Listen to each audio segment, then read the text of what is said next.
राधे राधे। ये एक ऐसी चमत्कारिक प्रार्थना है जिसके बारे में आज हम इस वीडियो में बात करेंगे। तो हमें ईश्वर से हर तरह की प्रार्थना करनी चाहिए, दिल से, मन से, जहाँ तक हो सके अपने मन को शुद्ध रखिए। शुद्ध से मतलब यहाँ शरीर की शुद्धता से नहीं है, मन की पवित्रता से है। तो आप मन को पवित्र रखिए, एकदम साफ रखिए, दूसरों के प्रति सद्भावना रखिए, प्रेम रखिए। और अमृत वेला में जो हम क्षमा प्रार्थना करते हैं वो कहते हैं कि डायरेक्ट ईश्वर तक जाती है, क्योंकि उस समय का जो वातावरण होता है वो बहुत ही शुद्ध होता है, एकदम पॉजिटिव एनर्जी से भरा हुआ होता है और हम भी फुल ऑफ एनर्जी रहते हैं, क्योंकि उस समय हम अपनी निद्रा को त्याग कर आते हैं। तो इस समय हमें शांत वातावरण में ज़्यादा हो सके तो आप प्रार्थना करिए, प्रेयर करिए। और वैसे तो आप दिन में कभी भी इस प्रार्थना को कर सकते हैं, पर ज़्यादा असर जो रहता है वो सुबह के टाइम यानी अमृत वेला में या फिर रात को सोते वक्त रहता है। तो चलिए ये शुरू करते हैं हम कि हमें किस तरह से उस परम पिता परमेश्वर से प्रार्थना करनी चाहिए। तो सबसे पहले हमें करना क्या है, तो हमें सबसे पहले सीधे बैठ जाना है। एकदम नीचे बैठें आप आसन लगा के, क्योंकि डायरेक्ट ज़मीन पे हमें नहीं बैठना है। नीचे आसन लगा के बैठें और बिल्कुल रीढ़ की हड्डी को सीधे करके बैठें। आँखों को अपनी बंद कर लें धीरे से और गहरी सांस लें।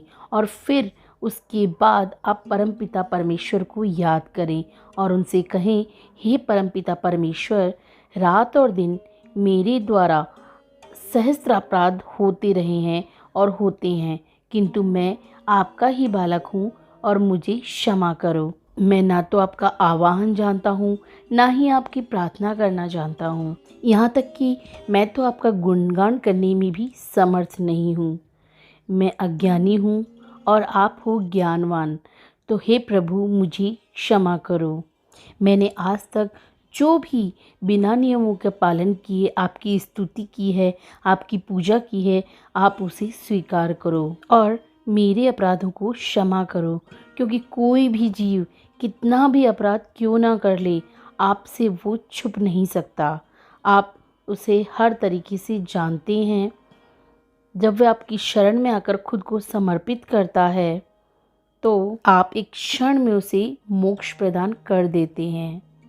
हे प्रभु, मुझ पर भी इसी तरह की आप दया करो और मुझे भी क्षमा करो, क्योंकि मैं दीनहीन हूँ और मैं अज्ञानी हूँ। हे परमेश्वर, मैंने अज्ञानवश जो अपराध किए हैं उनके लिए मुझे क्षमा करो। मेरी भक्ति स्वीकार कर मुझे सही मार्ग दिखाओ। हे परमेश्वर, मुझ पर प्रसन्न हो। तो हे प्रभु, मेरी प्रार्थना स्वीकार करो और अपनी संतान को क्षमा करो। मैं जानता हूँ मैं क्षमा का पात्र नहीं हूँ, फिर भी करुणा निधान मुझ पर आप करुणा दिखाओ और मुझ पर आप दया करें और करुणा दिखाकर अपने इस बालक पर प्रेम की वर्षा करो। तो प्रभु, मेरी इस प्रार्थना को स्वीकार करें और मुझे अपने आशीर्वाद से कृतार्थ करें।